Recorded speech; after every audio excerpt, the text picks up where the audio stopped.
Hello, dear students of class 6. Today I shall teach you SST lesson number 3rd. The lesson name is Motions of the Earth. पृथ्वी की गतियों के विषय में आप पढ़ेंगे इस लेसन में।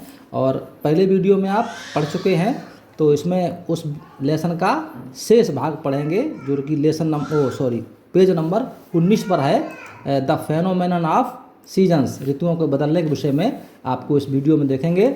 A year is usually divided into 4 seasons. एक साल को सामान्य तरीके से हम 4 ऋतुओं में बांटते हैं, या एक साल में 4 ऋतुएं होती हैं। Spring, summer, autumn and winter, ये ऋतुएं 4 बताई गई हैं। Seasons change when there is change in the position of the earth. ये ऋतुएं कब बदलती हैं? जब पृथ्वी की स्थिति में बदलाव आता है। विद रेफरेंस टू द सन, सूर्य के संदर्भ में जब पृथ्वी बदलती है तो ऋतुएं भी बदलती हैं। These changes are due to, ये परिवर्तन नीचे दिए जा रहे हैं। फर्स्ट वाला परिवर्तन है the revolution of the earth, and second number the inclination of the earth axis in a fixed direction. इसमें दो चीज़ें बताई गई हैं, रिवोल्यूशन और inclination of the earth in the fixed direction. इन 2 घटनाओं से ही ऋतुएं परिवर्तित होती हैं। तो आप सबसे पहले पढ़ेंगे समर सोल्स्टाइस, इसे हम ग्रीष्म संक्रांति भी कह सकते हैं। The northern hemisphere is inclined towards the sun for 6 months. उत्तरीय गोलार्ध की तरफ इज इंक्लाइंड, उत्तरी गोलार्ध झुका हुआ होता है। टुवर्ड्स द सन, यानी सूर्य की ओर उत्तरी गोलार्ध झुका हुआ होता है 6 महीने तक। और वो तारीख है 21 एंड बिटवीन 21 मार्च एंड 23 सितंबर, मतलब 21 मार्च से और 23 सितंबर तक नॉर्दर्न हेमिस्फीयर, उत्तरी गोलार्ध सूर्य की तरफ झुका हुआ रहता है। This position of the earth is called summer solstice. इस स्थिति को हम पृथ्वी की उत्तरायण स्थिति या ग्रीष्म संक्रांति से कहते हैं। Since a large portion of the northern hemisphere is getting light from the sun, इस स्थिति में large portion of the earth, पृथ्वी का बहुत बड़ा भाग जो उत्तरी गोलार्ध का इलाका आता है, उसमें बहुत बड़ी मात्रा में सूर्य की गर्मी मिलती है। It is summer in the regions north of the equator. विषुवत रेखा के उत्तरी भाग में सूर्य की अधिक किरणें पड़ने से इस इलाके में बहुत अधिक गर्मी रहती है। A very small portion of southern hemisphere, दक्षिणी गोलार्ध का बहुत कम भाग रिसीव स्लैंटिंग सन रे, जिसको कि सूर्य की तिरछी किरणें प्राप्त होती हैं। हैंस, इस प्रकार this hemisphere enjoys the winter season most of the time. ऐसे इस इलाके में, दक्षिणी गोलार्ध में इस समय सर्दी का मौसम होता है। अधिक समय तक यहाँ सर्दी रहती है क्योंकि यहाँ पर सूर्य किरणें हमेशा तिरछी अवस्था में पड़ती हैं। On 21 June the sunrays fall directly over the Tropic of Cancer. 21 जून को सूर्य की किरणें बिल्कुल सीधी पड़ती हैं किस पर? ट्रॉपिक ऑफ कैंसर पर। इसको हम Tropic of Cancer, due to this area around this latitude becomes very hot. और इस समय जब सूर्य की किरणें बिल्कुल वर्टिकल पड़ती हैं इस इलाके में, तो इन अक्षांशों पे बहुत ज़्यादा गर्मी होती है। On the other hand the area near the poles, और दूसरे इलाके में देखिए जहाँ पोल के किनारे के इलाके, ध्रुवीय इलाके हैं, रिसीव्स लेस हीट बिकॉज, यहाँ पर बहुत कम गर्मी प्राप्त हो पाती है क्योंकि the rays of sun are slanting. सूर्य की किरणें जिस इलाके में वर्टिकल पड़ती हैं वहाँ पे बहुत गर्मी होती है, और जहाँ पे स्लैंटिंग पड़ती है उस इलाके में बहुत सर्दी होती है। इस प्रकार से हैंस ऑन 21 जून, 21 जून को द डे इज लॉन्गेस्ट, बहुत मतलब सबसे बड़ा दिन होता है। And the night is shortest, और रात्रि सबसे छोटी होती है। 21 जून का दिन सबसे बड़ा होता है, रात सबसे छोटी होती है। ये आप सूर्य के विषय में देखेंगे, आप पिक्चर साइड में चित्र दिया गया है। This picture shows a place in Norway. ये नॉर्वे का चित्र दिया गया है, एक देश है नॉर्वे। इसको हम नार्ड काप कहते हैं the sun which you see is the midnight sun. ऐसा माना जाता है सूर्य आप देख रहे हैं ये आधी रात का सूर्य है कि नॉर्वे में आधी रात में सूर्य चमकता है और अर्धरात्रि का सूर्य नॉर्वे को कहा भी जाता है। लास्ट पैराग्राफ की तरफ देखेंगे आप इस पेज पर। The equator receives 12 hours of day light. Equator receives 12 hours of daylight.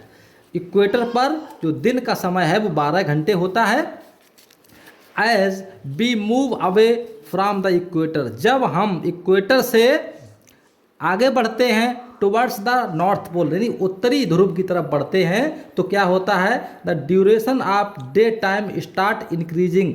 तो जब हम उधर उत्तरी ध्रुव की तरफ बढ़ते हैं तो जो दिन का समय है वो धीरे धीरे बढ़ने लगता है। ड्यूरिंग दिस टाइम, और इस समय अक्रॉस सम रीजन्स, कुछ क्षेत्र को जब हम पार करते हैं एट पोल्स, और पोल से जब कुछ क्षेत्र आगे बढ़ते हैं there is 24 hours of daylight, तो वहाँ पर 24 घंटे दिन ही रहता है। दिस इज बिकॉज, ऐसा इसलिए होता है the tilt of the earth towards the sun expose the north portion. जो झुकाव है the tilt of the earth, पृथ्वी का जो झुकाव है सूर्य की तरफ वो हट जाता है नॉर्थ पोर्शन में, नॉर्थ पोर्शन की तरफ हटता है to Arctic Circle continue sunlight, और ऐसे स्थान पर हमेशा सूर्य की किरणें पड़ती रहती हैं। दिस इज भाई, ऐसा इसलिए होता है क्योंकि these reasons are also known as the land of midnight sun, और इस ऐसे इलाके को हम मिडनाइट की भूमि कहते हैं, अर्धरात्रि का स्थान कहते हैं। दिस सिंपली मीन्स, सामान्यतः इसका मतलब होता है दैट इवन ड्यूरिंग मिडनाइट, ऐसा आधी रात में भी होता है। The sun is visible for example, जैसा कि वो चित्र आपको दिखाया गया था अभी नॉर्वे वाला, तो आधी रात में इस स्थान पर सूर्य चमकता है। इन स्वालबार्ड, ये नॉर्वे में जगह है, Norway there is no sunset from approximately 19 April to 23 August. ऐसा मानते जाए कि नॉर्वे में देयर इज नो सनसेट, वहाँ लगभग सूर्य अस्त ही नहीं होता है।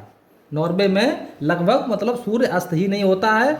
19 April to 23 August. There are also few places where sun is continuously visible for 6 months in a year, और ऐसा भी बताया गया है कि लगभग 6 महीने तक कभी कभी सूर्य लगातार दिखाई पड़ता रहता है।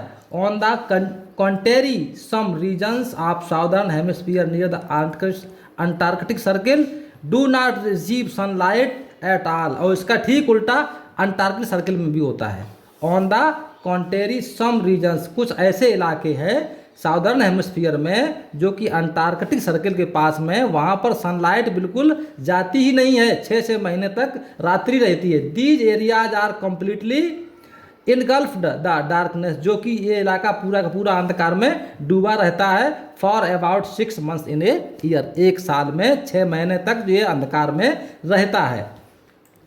ऑटोमनल इक्विनॉक्स में आप पढ़ेंगे the earth moves gradually and after 3 months of the summer solstice on 23 September. The earth moves gradually and, पृथ्वी की जो घूमती है वो सामान्य तरीके से, and after 3 months of summer solstice, ये जो समर सोल्स्टाइस है इसके 3 महीने बाद थोड़ी पृथ्वी मूवमेंट होता है on 23 September. It reaches the position of autumnal equinox, और 23 सितंबर को पृथ्वी जो है ऑटोमोनल इक्विनॉक्स की स्थिति में पहुंच जाती है। From 21 June onwards the length of day start decreasing, 21 जून के बाद जो दिन की लंबाई होती है वो धीरे धीरे घटने लगती है। And length of night start increasing till September 23 in the northern hemisphere, उत्तरी गोलार्ध में रातों की लंबाई धीरे धीरे बढ़ने लगती है 23 यानी 23 सितंबर से। द अपोजिट ऑफ दिस, इसके विपरीत में, take place in the southern hemisphere, दक्षिणी गोलार्ध हम देखते हैं। On the 23 September north and south pole remain equidistant from the sun, 23 सितंबर से नॉर्थ और साउथ दोनों पोल की दूरी जो है सूर्य से बिल्कुल बराबर होती है। The sun rays 10 fall vertically, और सूर्य की किरणें यहाँ पर एकदम सीधी पड़ती हैं, लंबवत पड़ती हैं ऑन द इक्वेटर, सीधी सीधी विषुवत रेखा पर।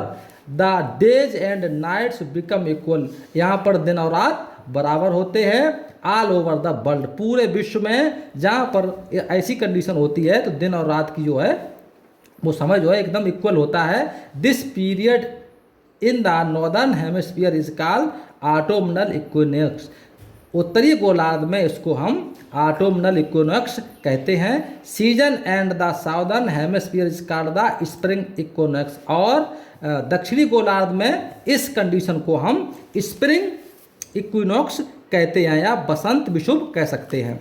विंटर सोल्स्टिस, इसे शीतकाल का ये संक्रांति है, शीत संक्रांति भी कह सकते हैं, दक्षिणायन भी कह सकते हैं इसको। On 22 December the southern hemisphere is tilted towards the sun, 22 दिसंबर को दक्षिणी गोलार्ध झुका हुआ होता है सूर्य की तरफ। एंड और the sun rays fall vertically, सूर्य की किरणें कैसी पड़ती हैं, एकदम लंबवत पड़ती हैं। On the Tropic of Capricorn, Tropic of Capricorn पर सूर्य की किरणें एकदम लंबवत पड़ती हैं। ऐसी कंडीशन में now the southern hemisphere received more heat and experience summer, ऐसी कंडीशन में साउदर्न हेमिस्फीयर में अधिक से अधिक गर्मी होती है या सूर्य से उसे प्राप्त होती है। It has long days and shorter nights, और यहाँ पर दिन बड़े होते हैं और रातें छोटी होती हैं। The northern hemisphere is now having winter with shorter days and longer night, और उत्तरी गोलार्ध में तभी क्या होगा कि ठीक इसका उल्टा होगा, शॉर्टर डे, दिन छोटे होंगे और रातें लंबी होंगी। Places between the Arctic Circle, वे स्थान जो आर्कटिक सर्किल और नॉर्थ पोल के बीच में will experience 6 month of darkness, ऐसे स्थान जो आर्कटिक सर्किल और नॉर्थ पोल के बीच में 6 महीने तक अंधेरा रहता है, ऐसे स्थान पर। While places between Antarctic Circle and south pole और अंटार्कटिक सर्किल बीच का जो इलाका होता है will now have 6 months of light, यहाँ 6 महीने लाइट प्रकाश रहता है, अर्थात 6 महीने का दिन होता है। The Antarctic Circle has 24 hours continuous daylight at this time, और Antarctic this line the Antarctic Circle has 24 hours of continuous daylight at this line, और इस रेखा पर जो अंटार्कटिक सर्किल है 24 घंटे तक कंटिन्यू दिन रहता है इस रेखा पर। This position is called the winter solstice, और इस स्थिति को हम विंटर सोल्स्टिस या शीत संक्रांति कह सकते हैं। बिकॉज ऐसा इसलिए होता है क्योंकि the northern hemisphere is experiencing winter, क्योंकि उत्तरी गोलार्ध में इस समय सर्दी होती है। स्प्रिंग इक्विनॉक्स, बसंत विषुव क्या होता है ये? 21 March has spring season in the northern hemisphere and autumn season in the southern hemisphere. 21 मार्च को इस जो बसंत का ऋतु होती है वो नॉर्दर्न हेमिस्फीयर में बसंत ऋतु होती है, और साउदर्न हेमिस्फीयर में इस समय एंटम होता है। The sun shines directly on the equator, सूर्य जो है इक्वेटर पर बिल्कुल डायरेक्टली सीधा सीधा चमकता है। And there are 12 hours of a day and 12 hours of night, और यहाँ पर 12 घंटे का दिन होता है और 12 घंटे की रात होती है। ऑल ओवर द अर्थ, पूरी पृथ्वी पर 21 मार्च को 12 घंटे का दिन और 12 घंटे की रात्रि होती है। The sun rises at the north pole at noon, sun rises सूर्य निकलता है एट द नॉर्थ पोल, उत्तरी ध्रुव की तरफ, एट नून और दोपहर को, which remains illuminated until the September equinox, और इसको हम सेप्टेम्बर इक्विनॉक्स के नाम से भी जानते हैं। The sun sets at south pole, सूर्य छिपता किधर को है? साउथ पोल की तरफ। At noon after having been alight since the September equinox, और साउथ पोल में यही कंडीशन होती है जब साउथ पोल एट नून, दोपहर के समय साउथ पोल में after having been alight since the September equinox, और साउथ पोल में भी सेप्टेम्बर इक्विनॉक्स होता है। Thank you, all the best. किसी भी प्रॉब्लम के लिए लिखें कमेंट में। धन्यवाद।